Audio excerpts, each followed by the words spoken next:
When hope is gone, undo this lock and send me forth on a moonlit walk. Release restraint level 0.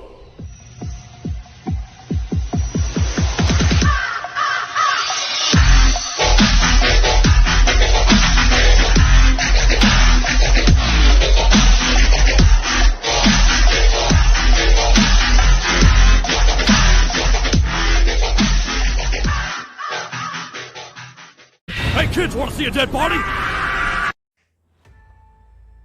Hi guys, this is the Void of the Ravenclaw. Welcome back to another fanfiction story.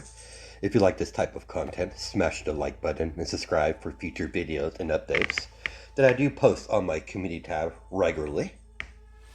If you want to check out any of my early content, check out the Discord. This is the bargain between an evil god and a villain, part 2. Let's continue where we last left off in our story. As Inko was going through the grocery store picking out all of the items she needs that's on her grocery list, Inko swiftly went through the grocery store, checking off the items off of her list, one after another, quick and effectively.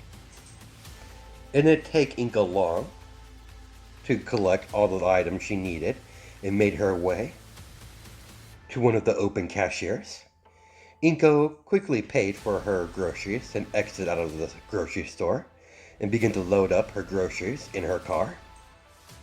To someone on the outside, Inko would seem to be solely focused on getting her groceries in her car, but in reality, she is fully aware of her surroundings. Inko's quirk makes it almost impossible to sneak up on her. At first, her quirk was only able to pull small objects towards her, but through her younger years, when she was a small girl, she focused on training her quirk during that time. During that time, she used that to keep her mind off of her dark impulses, keeping her mind focused on a singular task. It was a lot of work. It took Inko a long time, but she eventually got better with her quirk, eventually turning her weak pull object towards her, turned into a full-blown telekinesis quirk. And the fact that she could sense anyone approaching her with her telekinesis quirk is not a typical ability you would see in your average telekinesis quirk.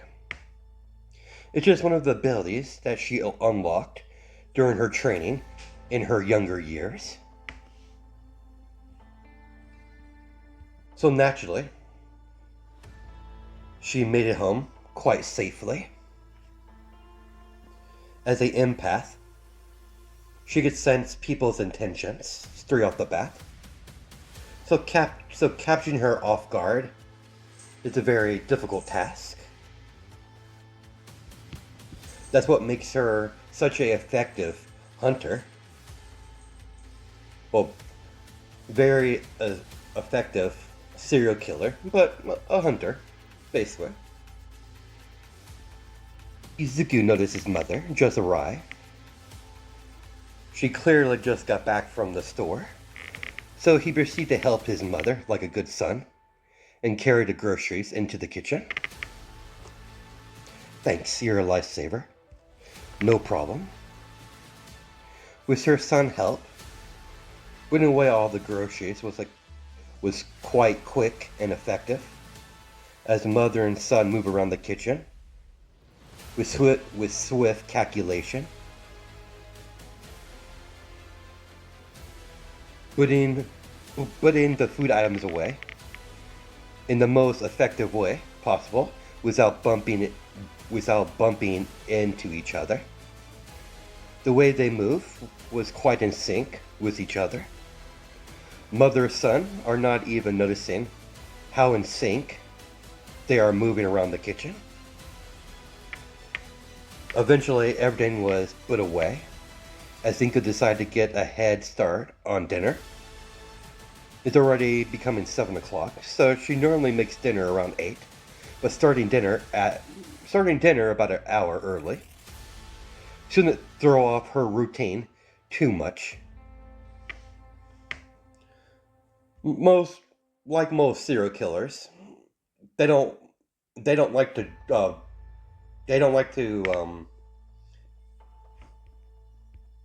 they don't like to detour off of their normal routine.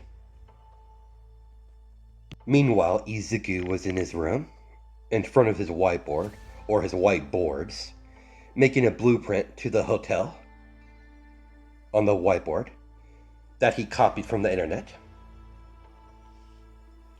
When he looked up any information on the old abandoned hotel, where the street gang made their main base of operation, he has his finger under his chin, thinking about best course of approach. Izuku is looking at all the entrances of the hotel.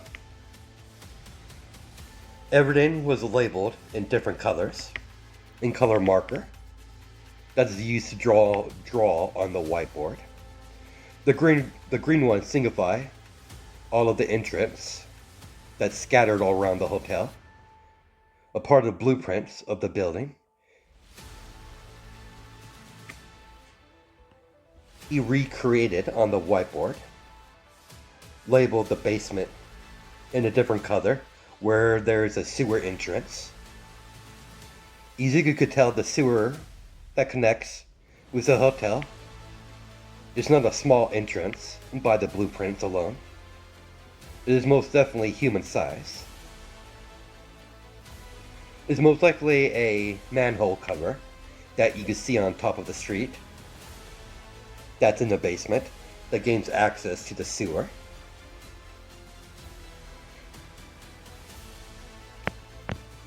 That means he could definitely go through the sewer to get into the hotel, coming from the basement. Izuku didn't bother closing his door, as he's pondering different ways and allowing him to pick off a lot of their numbers while keeping his stealth intact. He knows he won't be able to take care of all of them in stealth. They're going to catch on to him eventually. Either approach, he's fully confident he could eradicate them all. But he's a bit of a perfectionist. He won't move until he sees all the options available to him and pick the most beneficial one before he makes any further plans, before he acts.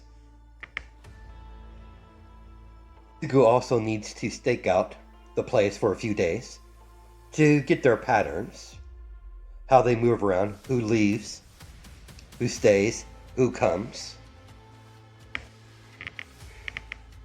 He also needs to identify all the big players in this specific gang. Chopping off the head of the serpent would be the most best option. The rest should fall in place sooner or later. And yet again, he doesn't really need to target the leaders, but it would help in his infiltration. He needs to identify the main leader, lieutenants. Each street gang has their own power structure, titles, so he needs to approach this carefully, gathering as much information he needs before he makes any rash moves. Well, that's quite detailed. What exactly is this? Izuku was surprised, but he didn't show it on his face, as he replied, like he normally would. Cool and collected. I'm running a little bit of a brain scenario, Mother. What kind of scenario? That looks like a blueprints of a old hotel that I know of, that you have on many of the whiteboards, scattered all around the walls of your room. Tell me more of this scenario, son. You got me intrigued. This is what I'm working with. Let's just say this hotel is abandoned. And it is abandoned. I've looked. Let's just say it's been taken over by a local, very organized street gang. Interesting. What type of equipment? Firearms and rifles. Automatics, specifically. And what I'm trying to do is find the best course, the plan to infiltrate and eliminate the unaware hostile targets.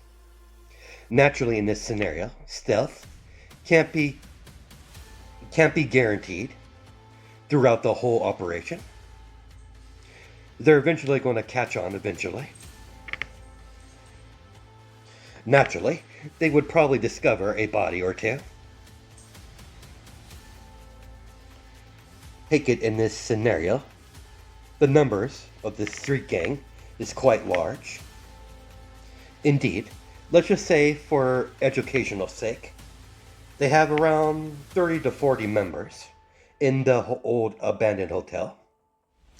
And eliminate all the key members of the gang would be quite challenging with no details.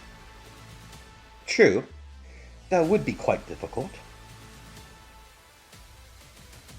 But usually you could spot high members of gangs that hold a certain amount of power, have markings on them, tattoos, to mark their rank. True, in this scenario, no prior information was revealed. I see a high risk ration with minimum intel. According to what I see, the best way to approach this would probably be the sewer entrance. Given in this scenario, infiltration would be given in this scenario, the infiltration would be technically be you with your abilities. Am I correct? Indeed. This scenario, I had my quirk in mind. And what exactly is your quirk, son? You don't really talk about it much. It's not just like I'm hiding something or trying to hide it. It's just really not that important. But considering you're so curious, I'll indulge you, Mother, as he created a small gaster blaster that's hovering, flying around the room. Fascinating. So that's what it is. What does it do? It has many uses, but the main battle application is the beam of energy that they can release out of their mouths. Are they all this size, or can you make them bigger? Can make them as big or small as I want. The bigger versions of my quirk has drawbacks compared to the smaller ones and medium-sized ones that I conjure. But I'm slowly closing those weaknesses. That's probably... Now I get it. That's probably why you bought that abandoned train station. It was definitely worth the money. Indeed, it is the perfect place to train my quirk without any prying eyes. But we're getting off topic. Indeed, like I said prior, with your ability given the bigger version of your floating skulls, most likely pack more of a powerful punch, a frontal assault would be possible. A bit too noisy for my liking. You could easily be overwhelmed if their numbers were great enough, and infiltrating on the other side of the building would be a good second option, but the likelihood of you keeping your presence unknown would be quite difficult. And the numbers are too great. They most likely have patrols throughout the hallways and outside of the hotel. The likelihood of you being discovered is very likely. But the sewer entrance is the best option that gives you access to the hotel without being spotted. You have to make sure to keep your stealth intact while traveling up the different floors. What I thought as well, Mother. This has been most illuminating, Mother. It is an interesting scenario. Do you often think of these scenarios like this? Occasionally, I find it entertaining. I originally came up here to tell you dinner's ready. Izuku followed his mother out of his room, down the stairs, and into the dining room. As they went to the kitchen, Izuku stayed in the dining room. Inko went to the kitchen and grabbed 2 plates filled with food and placed it in front of her son as they begin to eat with each other. How was work, by the way? Good. I just had to rush things a little bit. It was dealt with as she cut a piece of her steak with her knife. Inko called her capturing and killing specific targets as her work. She doesn't actually have a job, but she still gets money somehow. Izuku doesn't know what his mother does for work, nor does he know how she gets her money. That's never really been important to him. He doesn't really care how his mother gets her money. But Zelik, the evil god that hides in his shadow, has always been cautious around her. Not afraid of her, but aware. Something that he hasn't revealed yet. To Izuku, and the creepy evil god is keeping his lips sealed, anything involving his mother. What about you? How did your day go? What about that project you were working on? Disappointing. Stick to it. I know you could figure it out. I plan to, Mother. I might have failed in my project this time, but I could easily try again. The materials I need are a dime a dozen. Plenty of them laying around. As Izuku's applying the material he's talking about is actual people. To continue practicing with his torturing, because he was just curious on how torturing works and how to get quite skilled in the art. After eating dinner and helping clean up, he went to his room and shut the door and locked it. You're right, Zelik. She's a lot more dangerous than I took her credit for, than I realize.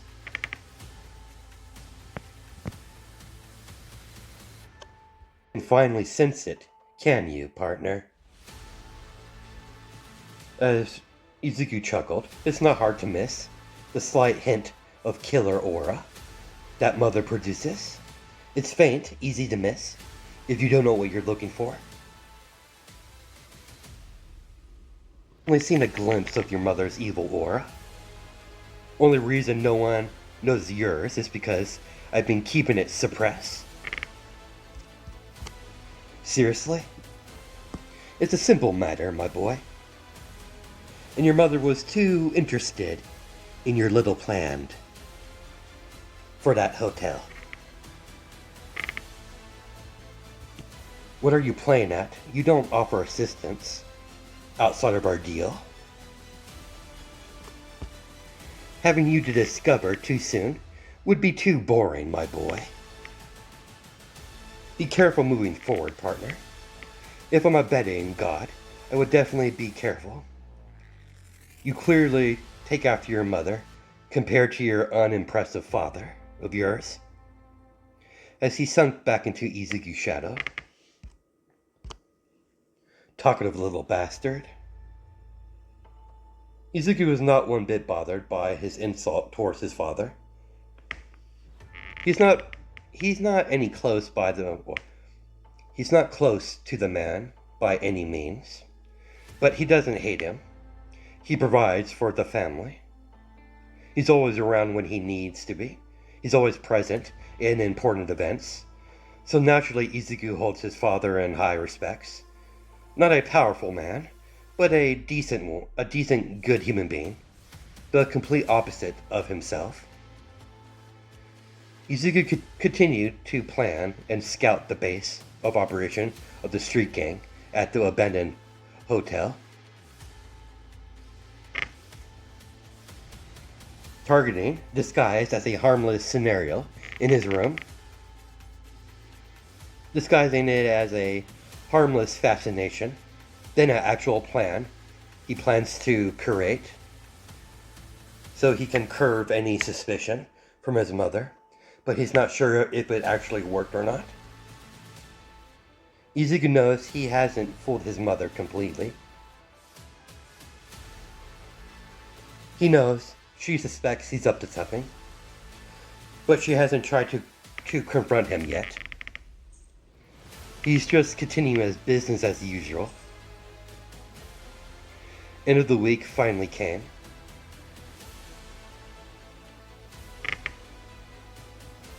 Morning came. Izuku did his normal routine, morning exercise around the neighborhood, shower, get dressed for school, cook breakfast, small talk with his mother. Then he would leave when his ride arrives. Nothing out of the ordinary happened. At school, classes, lunch, student council meetings, day by day, until the weekend finally came. Because where Izuku lives and goes to school, there's rarely any crime in the area. Naturally, he lives in the rich part of the city, so there's rarely any crime in the portion of the city where Izuku lives in. That's not saying that there's no crime in this city. There are parts, like most cities, have crime, has high crime rate. It's just the rich part of the city has a low crime rate. More protection from heroes than police force. So crime can't really fester in the rich part of the city. Izuku has a simple rule that he follows that keeps him out of the eyesight of the heroes and police. He never abducts and tortures anyone from the rich part of his neighborhood. Their disappearance would be noticed. Izuku is currently in an old coffee shop that's nearby the abandoned hotel, where his targets are at. Meanwhile, keeping an eye open for his next volunteer to continue his education in torture. But his main focus is the gang movements that he can see through the window, through the coffee shop. It's Friday, so he still has plenty of the day and the whole weekend to further scout the location. Meanwhile, in a similar area of the aftermath of the attack on the street punk gang, home base of operation, there's dozens of police searching the area for any more evidence of more dead corpses. There are several detectives examining the crime scene carefully. The head detective heard sounds of a motorcycle fast approaching. They immediately recognized who it was, the punk hero, Impulse. Zack kicked his kickstand to his motorcycle out as he got off his bike and walked towards the detectives with his hands in his pockets. Greetings, Impulse. I wasn't expecting you to be here. When almost an entire street gang turns up dead, that usually catches my eye. So what do you have for me? Nothing yet, Impulse. No evidence outside of the body parts scattered all around, occasionally. And occasional full dead bodies that hasn't been damaged. Outside of the fatal wound that killed them. As a police officer came running towards them, "Detective, sir, we found a body in the water."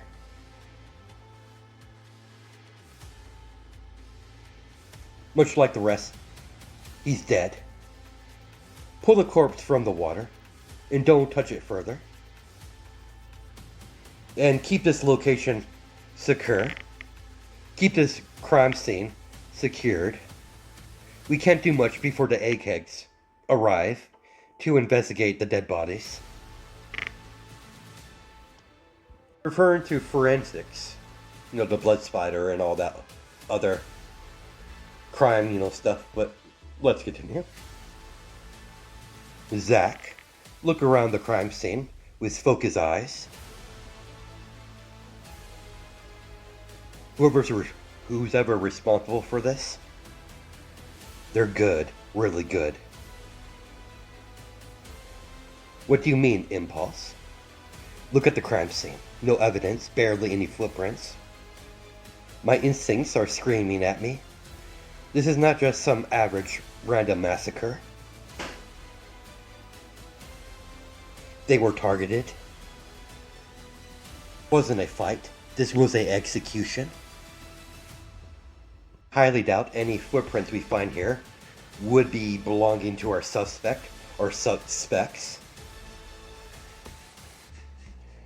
You don't mean this was some sort of villain attack? Possible. It doesn't match any MOs that I know of.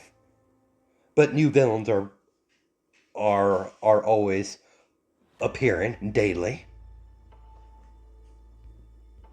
What do you know about over there? The ground that seemed to be burnt from being exposed to high temperatures, possibly a beam of some sort. The beam patterns are quite familiar to burns you would see from an energy quirk or from an energy weapon. We are either dealing with a skilled group or we're dealing with a singular highly skilled suspect who has clearly been trained. Highly doubt they're a professional. Of course, that's just a theory. No solid proof of yet. I'll be sticking around the area, Detective. I'll be in touch. I'll come by to the station in a few days to check up on your progress on the case. Don't hesitate to contact me if you need my assistance for anything, no matter how small or big. I'll take care of it.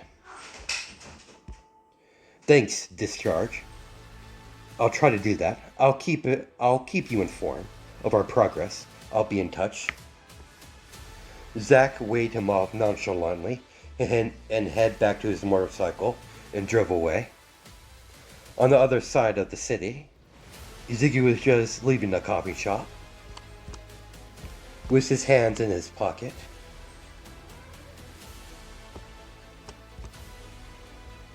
Instead of popping out of his shadow, Zelik chose to converse with Izuku with their psychic link. So when are you done stalking your prey, partner? Soon, Zelik. Soon. Doesn't matter how well I planned. Plans rarely remain the same. There's a good chance I might have to improvise, but I'll deal with that when the time comes. For now, I'm heading home. I'm hungry.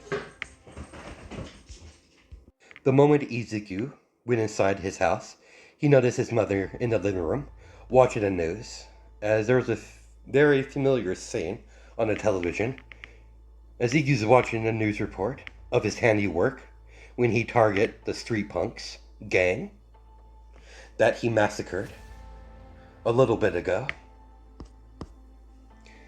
They found out sooner than I thought. It was always a possibility, Zelik. Sorry, sweetheart, I didn't notice you there. Good riddance, if you ask me. As she shut off the television. You're not disturbed by the news report? Not in the slightest, sweetheart. Whoever killed them did us a favor, ridding the trash. Enough about that. You must be hungry. I'll make you something to eat. Izuku went to his room until dinner. They had a nice dinner with his entire family. His father even arrived when dinner was finally made. As Izuku waited for everyone to go to sleep, as he pulled out a device out of his closet, and he was holding it in his hand. It was about the size of his palm, easy to travel around with. What is that device? It is a EMP generator. Something like this. I came up with this on my spare time. It produces a EMP charge continuously. It should last about for an hour or so, hour and a half at most. Interesting. So you're going to use that to cut off the power to the hotel? Yes, I am. I don't know how they're getting their power to that abandoned hotel, but this device will do nicely. So you're going to strike next week. I should have everything I need to make my move, but for now we'll lay low, act normal. Mother's already suspicious with my other activities, and with the police discovering my handiwork. I'm going to wait until a week, until things cool down a little bit.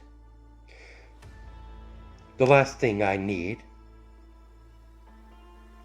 is them to connect any of the crime scenes of my hunts to each other. For talking about business, I'm going to get some sleep. I have school in the morning. Let's continue as normal. I misread that. Izuku continue as normal, going to school, spending time with his mother, when she's not out doing God knows what. But he has no interest in getting into his mother's business. She stay out of his business. So he stays out of her business. It wasn't a verbal agreement. It was a more like an unspoken agreement that they both seemed to understand on some level. The weeks passed by fast, as Friday night has came finally. Izuku's put on his new battle attire. Nothing too special, but the material of his clothes was made from a support gear shop in the neighborhood. A custom order. He also had a custom mask made from a different support gear shop. It's a black skull mask as he placed it over his face. Only thing you see his glowing green eyes and his mouth. At least the bottom part of his mouth. Zelik immediately opened up a portal as Izuku stepped through the black portal, wearing all black with a black trend, like a long black coat. His clothes are all bulletproof, alongside resistant to stab wounds. Of course, there's a limit how much punishment his clothes can withstand, but it still should be sufficient enough. Finally, we could have some real fun. Indeed, Zelik, The hunt has begun. The moment he stepped fully through the portal closed behind him. As Izuku is standing on top of a building, a couple blocks away from the hotel, in his long coat that is flapping in the wind. He made sure his gloves that were on properly, there were cut-off gloves on the fingers. Once his gloves were on properly, Izuku created a good-sized Gaster Blaster.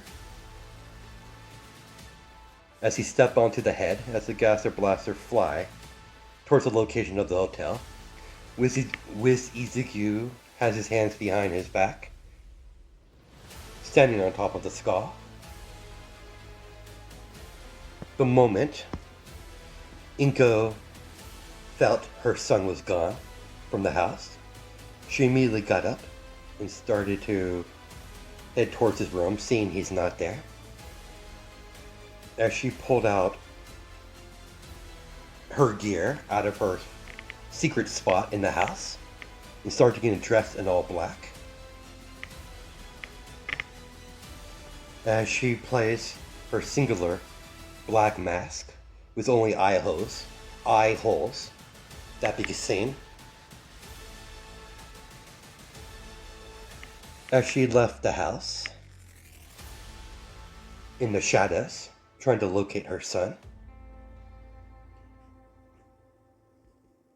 grabbed her weapon before she left, a short katana, and that's where we're going to stop it. I'll catch you guys in the next part.